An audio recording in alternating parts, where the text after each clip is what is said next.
So, some of you that are young adults are going through a change. Probably you've just graduated from high school, you've just enjoyed a summer, now you've got to go to work. Or you're probably had a few jobs and you still haven't found that career you're looking for. So now you're starting to worry. And that worry tends to hold you back from really being the person you were meant to be.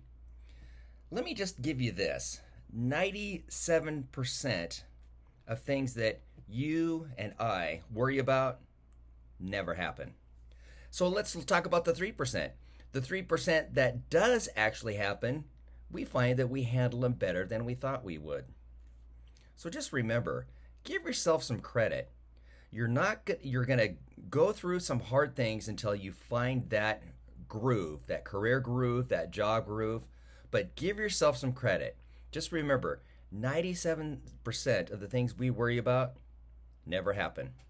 And then the 3%, 79% of those 3%, we handle them better than we thought we would. So just remember that as you're going out there, putting yourself out there, looking for that job, looking for that career, looking for that life groove that you that you're looking for. Good luck.